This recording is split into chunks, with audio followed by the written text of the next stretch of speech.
সোনালি আঁশে ভরপুর, ভালোবাসি ফরিদপুর এই স্লোগানের মতোই ফরিদপুর জেলা পাট চাষের মাধ্যমে দেশের শীর্ষ অবস্থান ধরে রেখেছে।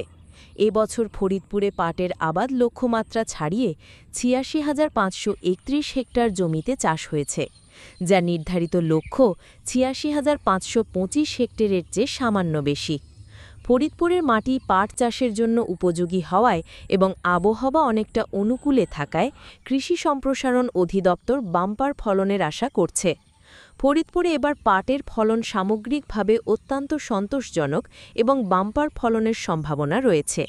তবে কিছু নিম্নাঞ্চলের জমিতে বৃষ্টির পানি দীর্ঘ সময় জমে থাকায় পাটের আকার প্রত্যাশিত মাত্রায় বৃদ্ধি পায়নি, যা সীমিত পরিসরে ফসলের ক্ষতির কারণ হয়েছে।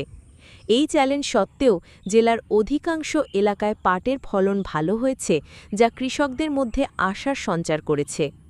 এইদিকে কৃষকরা পাটের ন্যায্য দাম নিয়ে উদ্বিগ্ন। বীজ, জৈব ও রাসায়নিক সার, কীটনাশক এবং শ্রমিকদের মজুরির মূল্যবৃদ্ধি উৎপাদন খরচ বাড়িয়ে তাদের লাভের সম্ভাবনা কমিয়ে দিচ্ছে।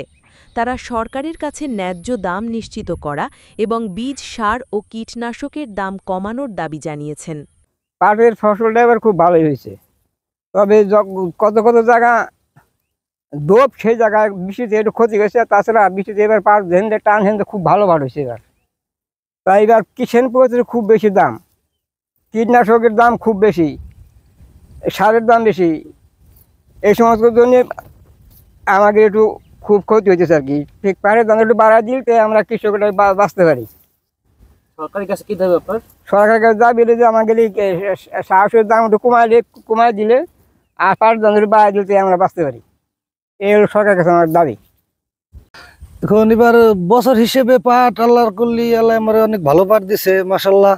এখন সার ওষুধের যে দাম কাকা বুঝছো, এই সারের দাম, তারপর কিষানের দাম, এই ওষুধ পানির দাম, তেলের দাম, মানে এই খরচ দিয়ে যদি সরকার পাটের দাম যদি আমাকে ন্যায্য মূল্য না দেয়, তাহলে আগামী বছরে আর পাট করা সম্ভব হবে না কাকা। কি কইছি বুঝছো? এখন হলো যে আন্দাজে পরিমাণে খরচ করছি সেই হিসেবে মোটামুটি আল্লাহ পাট দিছে, কিন্তু যে এখন এই পাটের মূল্য কয় টাকা পাবো এ তো কোনো সঠিক পাইতেছি না। বুনের সাথে পানি দিছি, সার দিছি, আবারও পানি দিছি, সার দিছি, আবারও পানি দিছি, ইন টোটাল মিলে মোট মেশিন দিয়ে পানি দিছি 4 বের। তারপরে এই পাট কটা আল্লাহ দিছে। সার দেওয়া লাগছে 1 বার 2 বার 3 বার পর্যন্ত সারই দেওয়া লাগছে। এত সার দিয়ে ক্ষেত করে যদি পাটের মূল্য না পাই, তাহলে তো পাট আগামী করতে পারবো না। পাটের দাম যদি ভালো হয় তাহলে আমরা করব, আর পাটের দাম যদি না পাই আমরা এইভাবে আর পাট ক্ষেত করবো না। তাই এই যে সবকিছুর দাম বেশি, কিষানের দাম বেশি, সারের দাম বেশি, ওষুধের দাম বেশি, এইভাবে আমরা পাট ক্ষেত করতে পারছি না।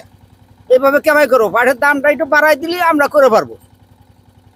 ফলন ইনশাল্লাহ মোটামুটি খারাপ না, ভালো প্রায় যায়। সার ওষুধ কীটনাশকের দাম কেমন? সার কীটনাশকের দাম একটু বেশি, কিষানের দাম বেশি, কিন্তু এদিকে দিয়ে আমরা আগাইতে পারতেছি না। মানে যদি সঠিক দাম না পান ভালো ফলন হয়ে হলো না, সঠিক ফলন যতই ভালোই হোক, কিন্তু ওদিক দিয়ে আমরা আগাইতে পারতেছি না। সঠিক ফলন যতই ভালোই হোক, যদি আমরা সঠিক ফলন দাম মূল্য না পাই, তাহলে তো আমাকে কোনো লাভ নাই। কি দাবি সরকারের কাছে? সরকারের দাবি কাছে আমাদের সার ওষুধের দাম একটু কমাক, আমরা যাতে ফলন ইনশাল্লাহ করতে পারি, যাতে আমরা কৃষক বেঁচে থাকতে পারি।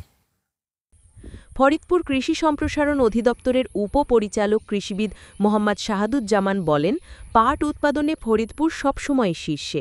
এবছর লক্ষ্যমাত্রা ছাড়িয়ে পাটের আবাদ হয়েছে। আমরা আশা করছি বাম্পার ফলন হবে।